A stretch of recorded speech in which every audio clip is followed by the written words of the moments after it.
I recently watched High Guardian Spice. It's not nearly as bad as people would lead you to believe.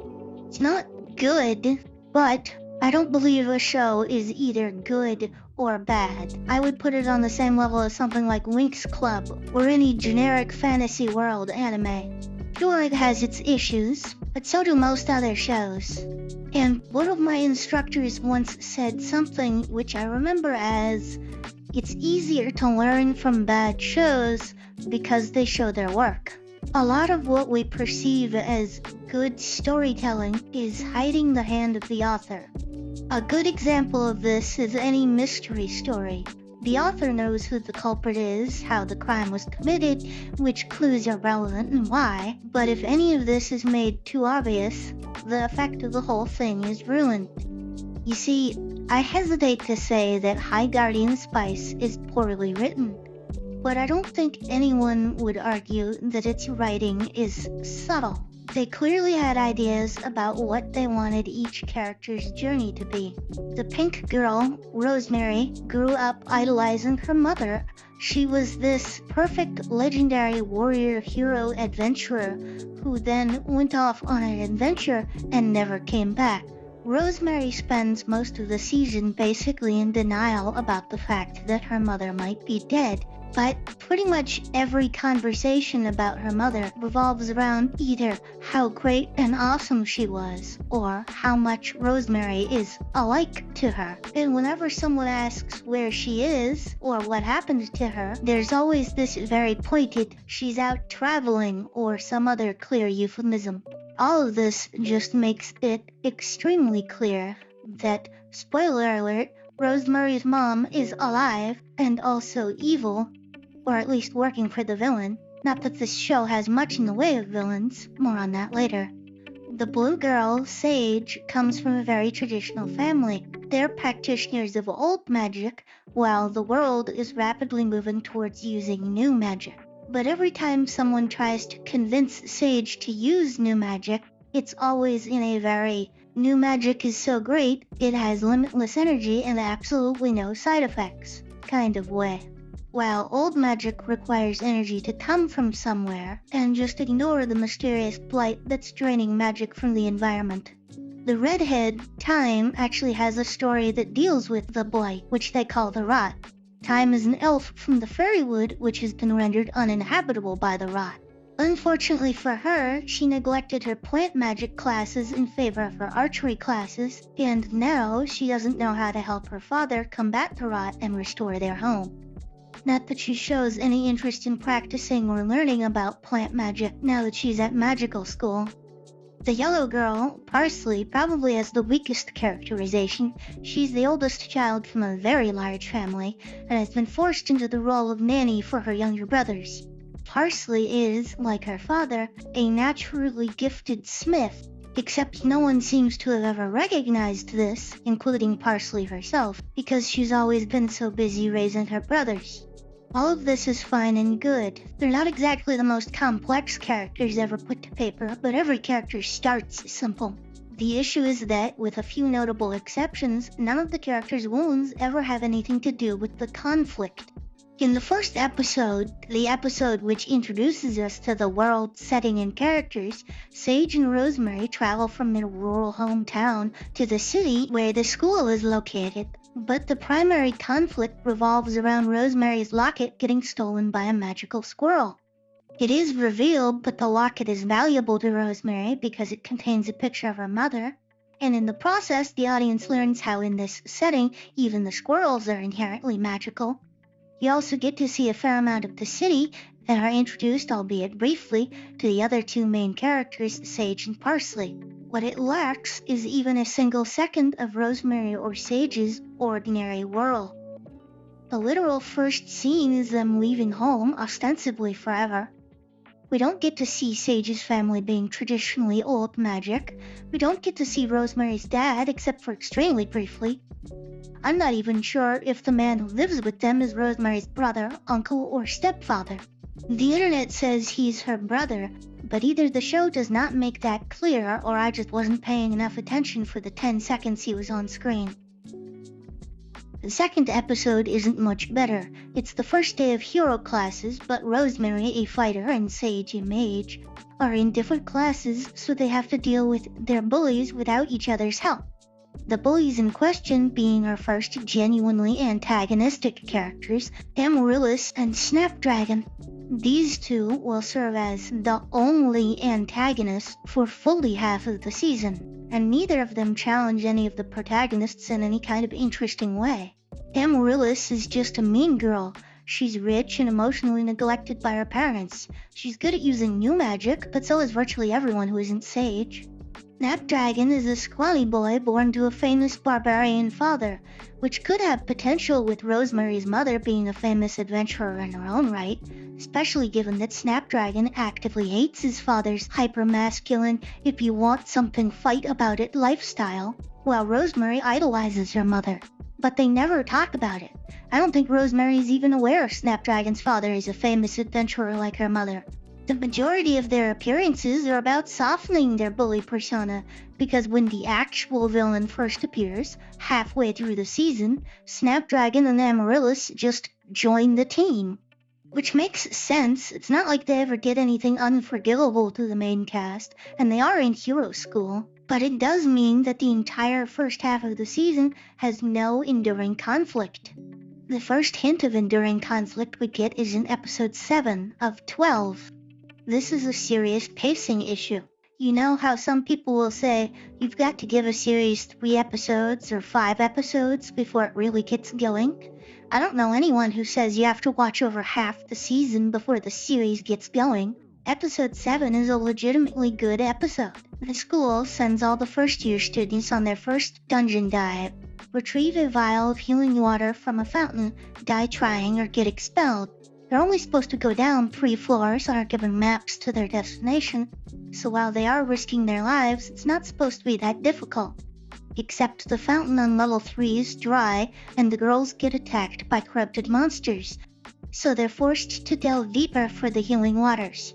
What makes this a legitimately good episode is each character is driven to accomplish the goal for their own reasons. Rosemary wants to prove she's a real guardian like her mother and gets seriously injured in the process. Sage wants to use the healing waters to save Rosemary. Time wants to use the healing waters to restore the fairy wood. And Parsley is also there. Parsley does, however, solve the conflict when the girls get trapped with the magic spring deep in the dungeon. She recognizes that the treasure they were given is a dragon's egg. Her caregiving nature means she kept it safe and they can use it to escape. Each character's story is directly driven by their character. Rosemary gets hurt because she's wild, reckless, and headstrong. Sage cleans up after Rosemary because that's what she always does. Time pushes them all into deeper danger because she's focused on helping her home. And Parsley's dual nature of being both an adventurer and a caregiver provides the answer to their problem. Although Sage is technically the one who recognizes they can use the egg to escape, Parsley is the reason they know what it is and it's still usable. Each character's unique characterization either causes or solves a problem within the story. If you replaced any of them with any other character, the story would have played out differently. That's the mark of a well-constructed story. And the results of this episode flow directly into the next. Having obtained the healing waters, as well as having seen that it can reverse the blight, puts a target on the heroes. And the hitherto unmentioned villains send the season's only real antagonist, Olive, to straight up assassinate them. Olive, unlike most cats I've met, is reluctant to commit cold-blooded murder. So she's given a one-time special-use scroll of flesh to stone so she can petrify them and then shatter them and avoid all that icky blood and stuff. Olive will be redeemed by the end of the season, a whole 4 episodes later, so it's good that her introduction shows her reluctance to be a true villain, even if it does make her redemption painfully obvious. What follows is a 2-part episode where Olive tries to assassinate the heroes and gets pretty close.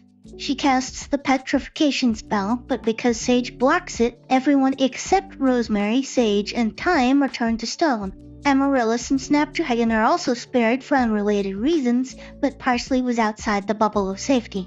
The latter half of the season feels like a different show. While conflict in the first half included such things as Rosemary broke her mother's sword or Sage doesn't know how to use new magic, conflict in the second half includes things like we have to capture the woman who tried to kill us or our friend and everyone else in the city will remain stoned forever. In the first half, failure means someone might be slightly disappointed or have their feelings hurt. In the second half, failure means someone could die. But it's not just that. Conflicts have lasting consequences in the latter half. Rosemary and Sage have a fight in episode 8 and they're still fighting in episode 10. Olive is wounded in episode 9 and she spends 10 and 11 recovering. I'm not here to say that serialized storytelling is better than episodic storytelling, but there is a reason most shows fall somewhere in the middle. It's a lot easier to give a character an arc and just a personality if they're allowed to change between episodes. It also helps to develop relationships, like between the heroes and the villains. The final episode introduces yet another completely brand new character. Mandrake is a comically homicidal villain brought in to replace Olive. He's there to assassinate the girls, but despite being a shapeshifter, he definitely fails the undetected part of the mission. He tries to kill everyone in the school until Olive has finally had enough and performs her totally predictable heel face turn. They try and do this thing where the girls just hate and distrust Olive so much, but she knows them so well because she's been watching them all this time. But Olive has only featured in 2 episodes and only appears in maybe 4 total. Technically she does appear as a cat before she ever appears as a person, but you know what the problem with that is? The audience doesn't get to know the character. Whether to love them or hate them, an audience needs to spend time with a character to develop an opinion. It doesn't matter if a character was really there all along if the audience didn't know it. It honestly feels like they just forgot to have a villain for the first half of the season, which isn't to say that the first half doesn't do work. Episode 1 establishes the city, Episode 2 establishes the school and its characters, Episode 3 establishes backstory to Rosemary's mother and her sword, Episode 4 establishes new magic and the, for lack of a better term, technology of the setting, Episode 5 shows Sage struggling with new magic, and Episode 6 develops Amaryllis and Snapdragon. It's just that each episode doesn't really do much else. In my opinion, one of the things that distinguishes strong writing is density. The more that is done within the less time, the better. Think about all the layers of storytelling. There's direct storytelling where a character just says something. There's indirect storytelling where a character says something but means something else by it. There's implied storytelling where something is heavily implied but not directly addressed. There's environmental storytelling where the environment itself says something. And there are definitely others that I'm forgetting. The problem is that High Guardian Spice rarely uses more than one avenue at a time. In the first episode, Rosemary and Sage use progressively more advanced forms of transportation as they get closer to the city. This is excellent environmental storytelling, showcasing how technology gets more sophisticated as they near the city. But there's nothing else going on during this sequence. There's not even any dialogue for most of it. The problem isn't that it's a bad premise done poorly.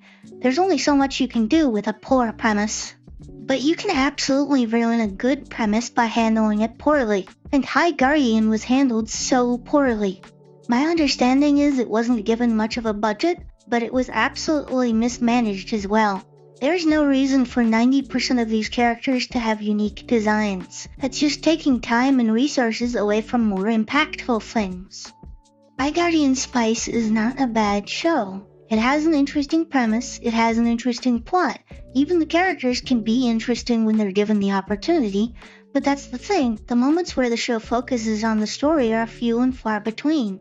High Guardian Spice had potential, but its inconsistent pacing, lackluster character development, and unclear narrative held it back from being anything more than a great lesson.